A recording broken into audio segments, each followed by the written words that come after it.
Hello everyone, welcome to our wonderful video. So आज की video में जैसा मैंने आप लोगों को प्रॉमिस किया था कि हम एक एनालिसिस करने वाले हैं। अनंत हमारे साथ है। अनंत ने आज अपना फर्स्ट जेई का पेपर अटेम्प्ट किया है मॉर्निंग स्लॉट में। Thank you so much Anant for your time and welcome to our channel. So आज आपका कैसे हैं आप? सबसे पहले आप कैसे हैं? सर मैं बढ़िया हूँ। आप बताओ। बस ठीक है। तो कैसा एक्सपीरियंस रहा आज आपका? उस सेंटर का कैसा एक्सपीरियंस रहा? मतलब क्या एक्सपोजर लगा आपको? क्योंकि आपका फर्स्ट टाइम था, तो मैं बहुत क्यूरियस हूँ और हमारी पूरी ऑडियंस जानने के लिए बहुत क्यूरियस है। कैसा एक्सपीरियंस रहा आपका, बताइए। सर एक्सपीरियंस अगर मैं सबसे पहले ठंड वाली बात करूँ तो ठंड सुबह सुबह बहुत थी, तो उस हम्म। उसमें तो बहुत ज्यादा हालत खराब हो गई। फिर हम्म। सेंटर की अगर हम बात करें तो सेंटर में ये इशू आया, एक एक इशू, एक चीज का ये था कि हम्म। 1.5 घंटे पहले गेट खुलने से 1.5 घंटे पहले हम्म। जो पेरेंट्स हैं वो लोग आने लग गए, मतलब हम्म। बच्चे आने लग गए, पेरेंट्स भी हम्म। उनके साथ आने लग गए। तो जो ठीक है। ऑफिशियल्स थे सेंटर के, उन्होंने उनसे बार बार कॉन्स्टेंटली बोले जा रहे थे कि आप बच्चों को आने दो, कैंडिडेट्स को आने दो, पर वो सुन ही नहीं रहे। तो इसी में कुछ बच्चों का रह भी गया आई गेस, और अच्छा, जल्दी जल्दी स्क्रीनिंग भी नहीं हो पाई। तो क्या बात कर रहे हो? वो चीज मतलब अच्छी आप नहीं थी। कहना चाह रहे हो, आप कहना चाह रहे हो कि बहुत क्राउडेड कंडीशंस हो गई थी, तो मैनेज करना हाँ, मुश्किल हो रहा क्राउडेड था 1.5 घंटे था। पहले। हम्म। तो जब आप अंदर गए तो कैसा लगा आपका? हमारी पूरी ऑडियंस जानना चाहती है कि आपका एक्सपीरियंस कैसा रहा, क्योंकि आपके एक एक्सपीरियंस से हर एक बच्चा रिलेट कर सकता है। शायद आपकी किसी एक टिप से जो बच्चे अपियर करने वाले हैं फर्स्ट फैब को, सेकंड फैब को, वो शायद उनका रिजल्ट ब्राइट हो सकता है। तो जब आप अंदर गए तो वहाँ का माहौल कैसा है? कैसा लगा आपको? वहाँ का जो एनवायरनमेंट था आप उसको कैसे डिफाइन करेंगे?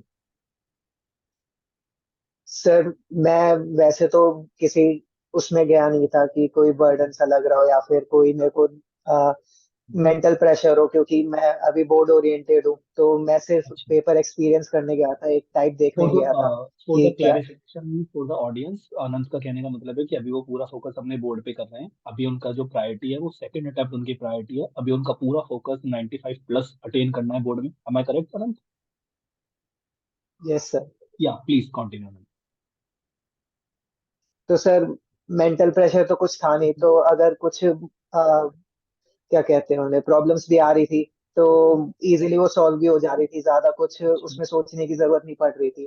जैसे ही मैं अब सेंटर के अंदर पहुंचा, हम्म, बताइए बताइए। जैसे सेंटर के अंदर मैं पहुंचा, वैसे ही 4 बार सिक्योरिटी स्कैन्स हुए। तो उसमें ही एक तो हालत सी खराब हो जाती है कि अगर एक में भी हमने अच्छे से परफॉर्म नहीं करा तो बाद में पता नहीं एप्लीकेशन रिजेक्ट हो जाए, एडमिट कार्ड, मतलब हमें पेपर ही ना देने दे। तो वही सारी चीजें। करेक्ट। फिर एक जगह पे आके हमें बोला कि कुछ हमारा बारकोड स्कैन हो रहा था उधर। तो वहां पे जैसे ही हम गए तो वहां पे हमें फ्लोर्स मिलेगी, कौन से फ्लोर पे है हमें हमारा मतलब एग्जाम है। जी। तो वहां पे जाने के बाद सबसे पहले मेरे को पता नहीं था कि फ्लोर पर भी जाके बायोमेट्रिक स्कैन होने हैं। तो जी। मैं मतलब 5 मिनट तो मैंने अपनी सीट ढूंढने में निकाल दिया कि मैं कहाँ बैठूंगा, रियली? मेरे को मिल ही नहीं रहा। उसपे अच्छा। उसपे कुछ हाँ। और नंबर लिखा था, और वहां पे जो कैबिन्स बने थे उसमें कुछ और नंबर था।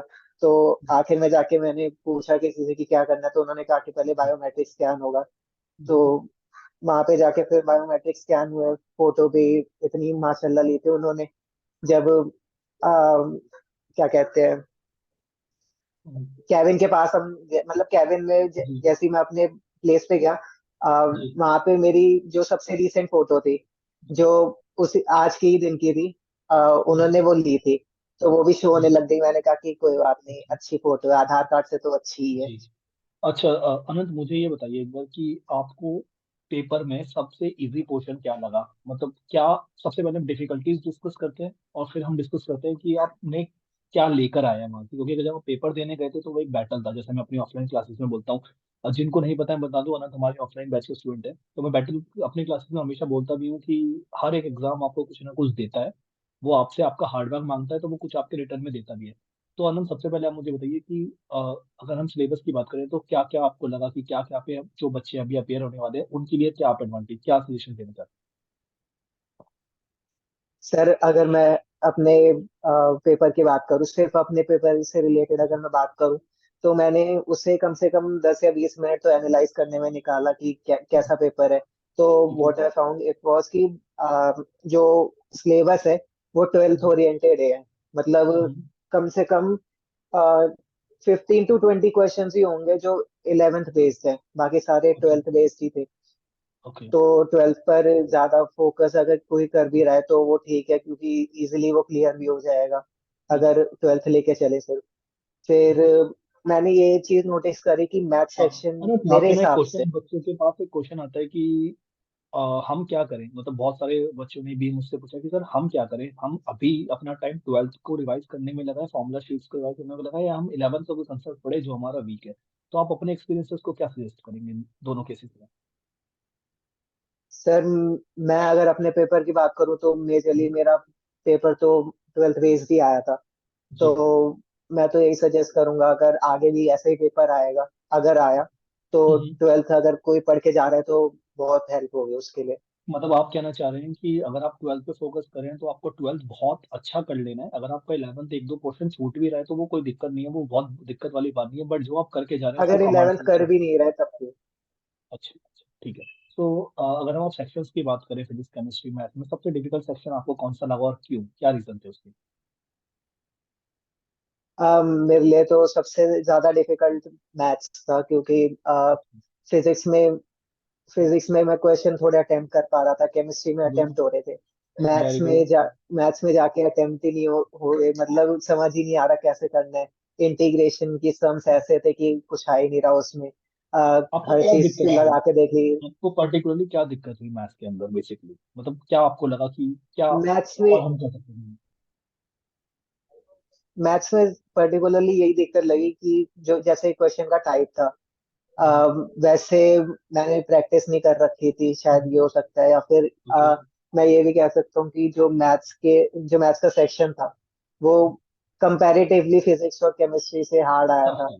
हाँ, वो भी वो एक हमेशा रीजन। ये पैटर्न है, हाँ। ये पैटर्न है कि मैथ के ऊपर थोड़ा डिफिकल्ट आता है। एंड मैं सबको बताना चाहता हूँ, अनंत ने भी प्रिपेयर नहीं किया था जेई के लिए, वो बार बार बोल रहे हैं, बट मैंने इनको काफी फोर्सफुली भेजा है। ये कहते हैं कि सर मुझे तो इस बार अपियर ही नहीं करना, मैं तो सेकंड अटेम्प्ट पे ही जाऊंगा।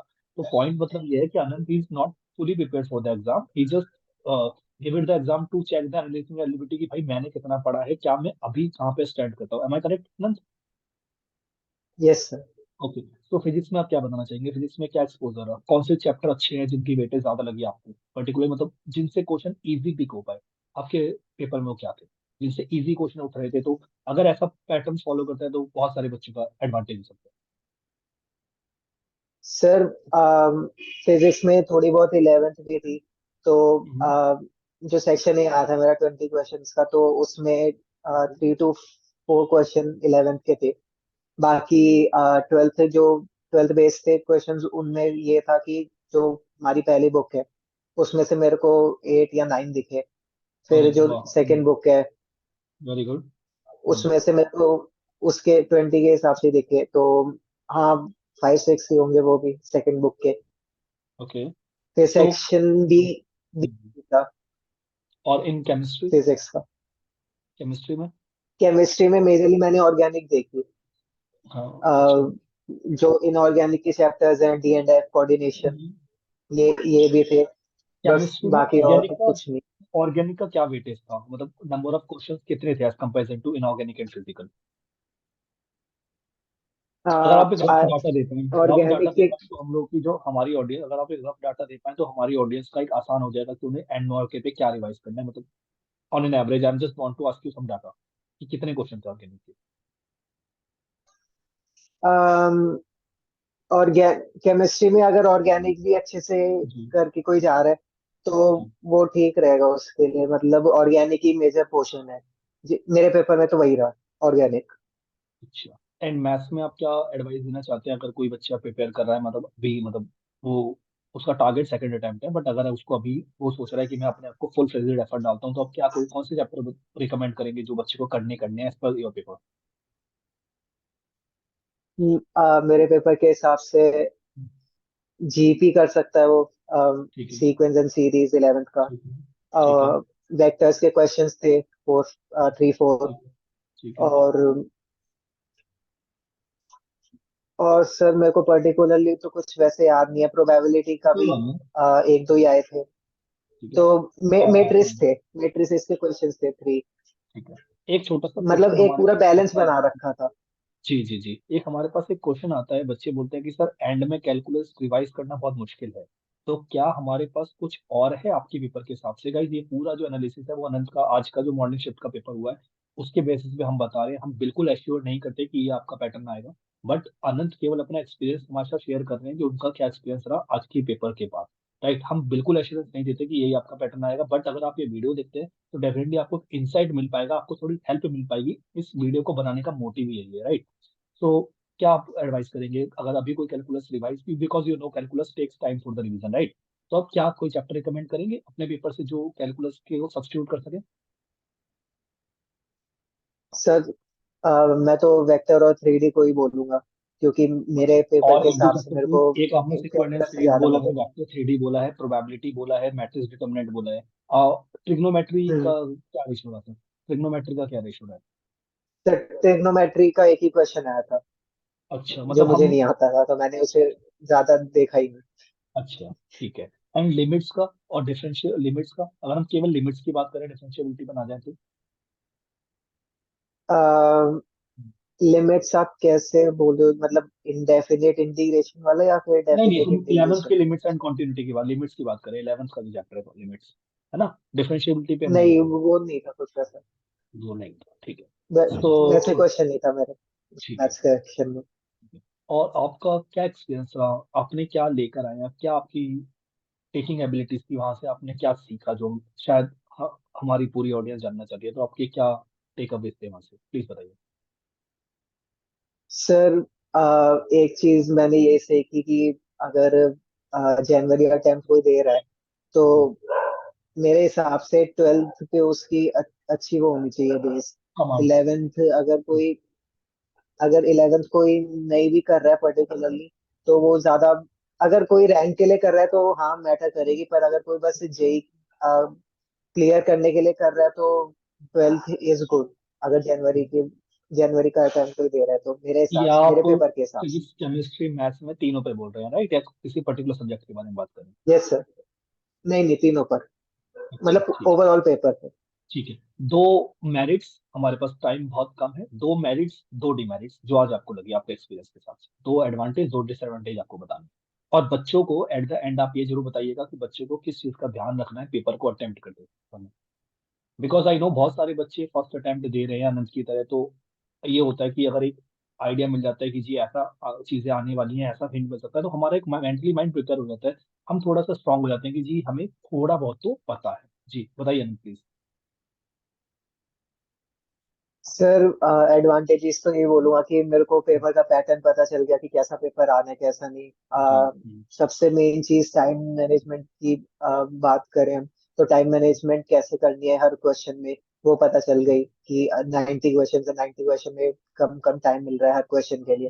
तो अगर कोई क्वेश्चन नहीं भी आ रहा है तो उसे आगे सॉल्व कर सकते हैं हम, अगर कोई क्वेश्चन हल्का लगे हमें।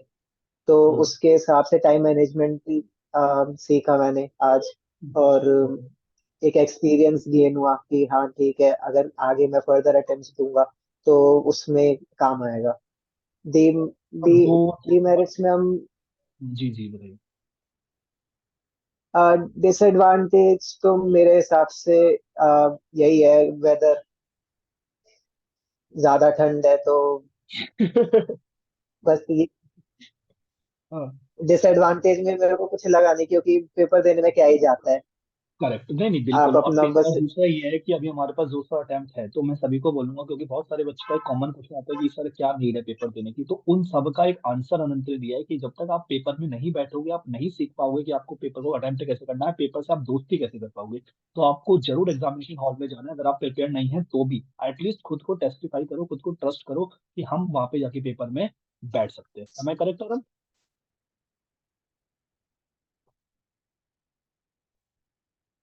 अनंत आपका वीडियो फ्रीज हो गया शायद,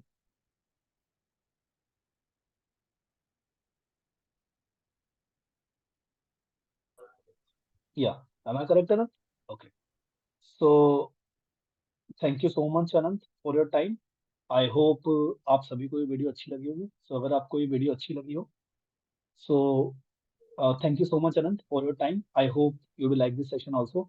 And guys, मेरे को दिल से अनंत को थैंक यू करना है, क्योंकि उसने इतना बिजी शेड्यूल निकाल के अपने बिजी शेड्यूल में से हमें 20 मिनट दिए। तो thank you so much Anant for your time. I hope आप सभी को वीडियो अच्छी लगी है। अगर आपको ये सब वीडियो अच्छी लगी तो kindly share and subscribe. Bye bye, take care. Thank you so much Anant, thank you, bye bye.